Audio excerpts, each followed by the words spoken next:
Ya, baik. 3 pertanyaan kedua, silakan. 2 di depan, 1 di belakang. Ya, silakan Pak. Ya, tolong mic-nya teman-teman.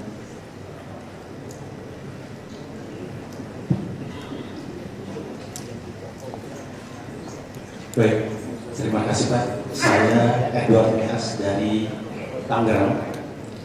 Menyikapi dari beberapa poin dari PMK 11 ini, memang ada pengawasan atau yang sangat kuat buat konsultan pajak yang resmi atau yang terdaftar yang mempunyai izin. Kami tidak melihat di sini apakah ada sanksi juga apabila seseorang kepada wajib pajak tapi dia tidak terdaftar, tidak punya izin. Apakah di sini juga ada diatur sanksinya? Karena sekarang ini yang setahu kami banyak sekali berkeliaran konsultan-konsultan ilegal, akhirnya tidak mempunyai izin praktek tapi berpraktek dia. Sementara kita yang mempunyai izin sangat ketat sekali aturannya dan sanksi di PMK ini. Nah, yang kedua, apabila di dalam pendampingan konsultasi kepada klien atau wajib pajak, di sini kan jelas sanksi-sanksinya, apa itu terbukti ada tindakan pidana perpajakan, konsultan pajaknya diberikan dan akan dicabut izinnya. Malah bisa juga akan dipidanakan, penjarakan apabila itu terbukti terlibat. Di sini kami tanyakan, apabila di dalam pendampingan ini WP tidak terbuka dengan kita atau data ada yang disembunyikan, sementara konsultan pajak tidak bisa melakukan penyidikan. Kita hanya bisa bekerja dari data yang dia bukakan kepada kita. Apabila ini bisa kita buktikan kita tidak tahu dengan data yang dia sembunyikan dari wajib pajak ini, apakah apabila terbukti mereka melakukan tindakan pidana perpajakan, apakah konsultan pajak ini juga masih dapat dituntut atau dicabut izinnya? Karena hal ini mungkin kemungkinan bisa diduga terjadi. WP tidak terbuka dengan konsultan pajaknya. Terima kasih. Ya, yang kedua silakan Bapak penjaga hitamnya. Nama saya Irwan Misangini dari Jakarta Barat. Saya ingin menanyakan mengenai PPL satuan kredit yang tidak terstruktur itu 20% tadi dicontohkan oleh Pak John mengenai kepedulian terhadap asosiasi IKWI. Saya apakah bisa diganti dengan misalnya membawa nama IKWI kita mengajar atau memberikan seminar pajak, atau bisa kita menulis artikel tentang perpajakan di media. Itu saja Pak John. Baik, terima kasih Pak Iwan. Pertanyaan ketiga di belakang tadi. Pertanyaan ketiga. Oh, ya.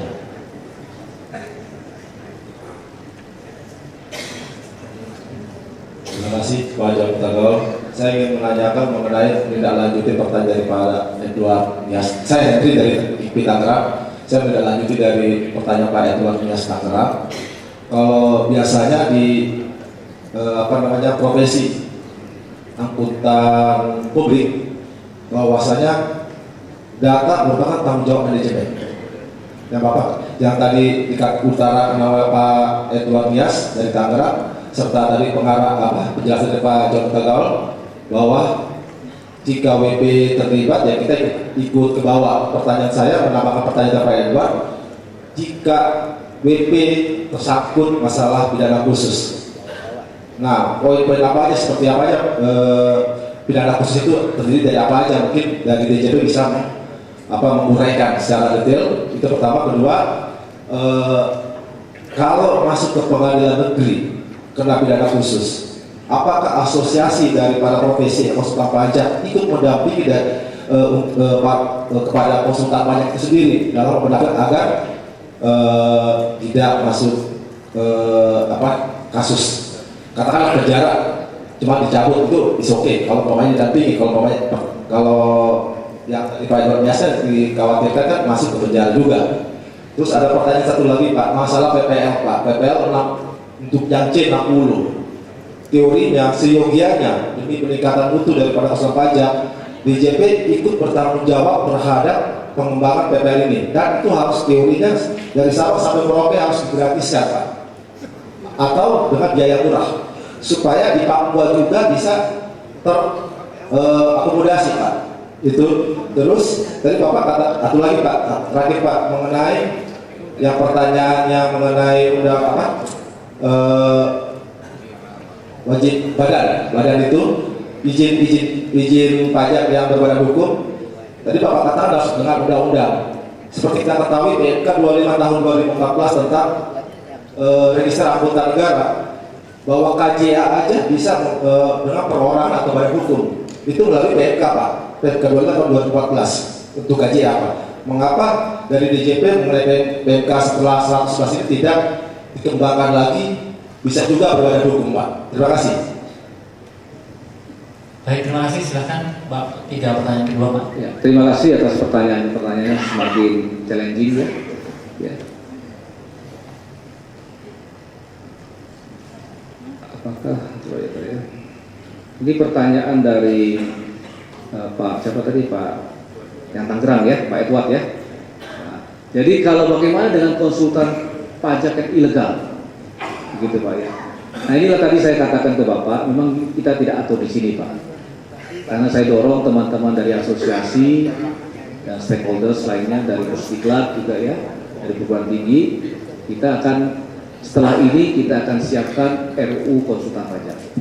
Nanti itu akan diatur sanksi kepada mereka yang melakukan praktek konsultan pajak tapi tidak punya izin. Nanti sanksinya, pidananya apa akan kita atur di sana. Ya. Jadi ini hanya sebagai trigger untuk lahirnya undang-undang konsultan pajak. Ya. Kemudian mengenai pendampingan, bagaimana kalau misalnya klien kita ini nggak terbuka, tertutup,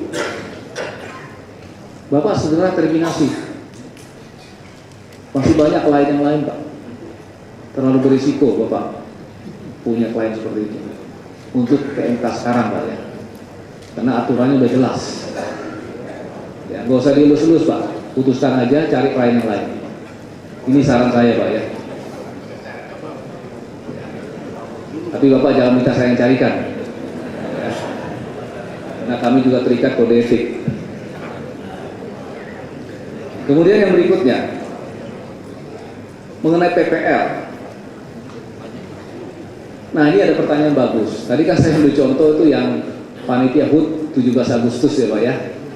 Nah bisa saja Bapak dapat KUM dari yang tidak terstruktur. Tadi seperti Bapak bilang, nulis di koran, membawa nama IP. Ya, kemudian Bapak ngajar di perguruan tinggi atau, tapi kalau itu penugasan dari IP boleh saja. Ya. Mungkin IP buat semacam aturan bagi teman-teman yang nulis di koran kemudian mencantumkan anggota atau pengurus IP, Anda akan dapat KUM 0,5. Tapi mesti ada aturannya dari asosiasi. Atau kalau memang belum ada aturannya, ya Bapak minta izin dulu sama IP. Kalau memang ada gitu ya. Nah, jadi sangat terbuka Pak. Yang kita maksud yang terstruktur tadi itu Bapak mengikuti workshop, ya, ada undangan dari KPP atau dari kantor pusat seperti ini, ya Bapak tanya Pak, oh yang hukumnya berapa nih, hadir seperti ini, nah, misalnya, gitu ya. Ini yang maksudnya terstruktur yang 80% Pak. Tapi yang 20% itu adalah kegiatan-kegiatan kepedulian terhadap asosiasi. Misalnya tadi Bapak katakan ada tulis artikel mengenai pajak, Bapak mengimbau masyarakat supaya patuh, tetapi Bapak di situ nama Bapak mengatasnamakan anggota IP. Nah, tentu Bapak akan dapat poin atau kredit dari yang 20% tadi. Nah, besarannya berapa? Tentunya asosiasi lah yang mengaturnya. Mungkin itu pertanyaan Bapak mengenai PPL ya.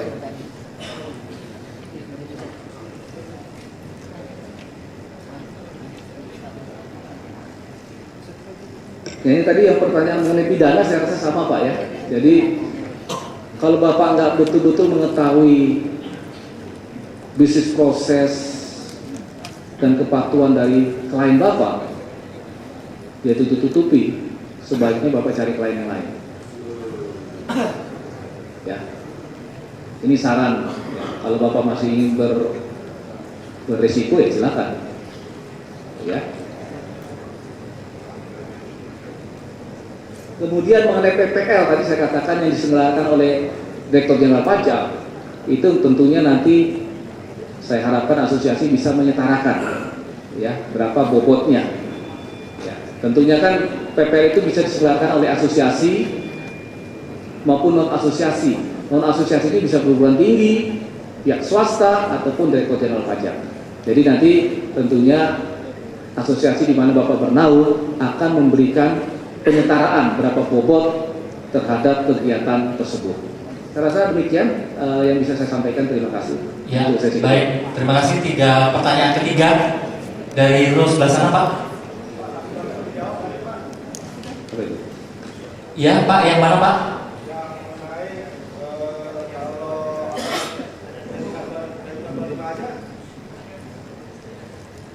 Satu lagi belum ditanya Pak Joko Tanggaw, maaf. Mengenai apa namanya? Tadi ada pertanyaan dari kelompok sebelah kiri. Apakah izin praktek itu bisa berbadan hukum atau tidak? Jadi Bapak sebelum Bapak bisa mengutarakan nanti ya akan ditingkatkan BMK 111 ke undang-undang untuk apa namanya?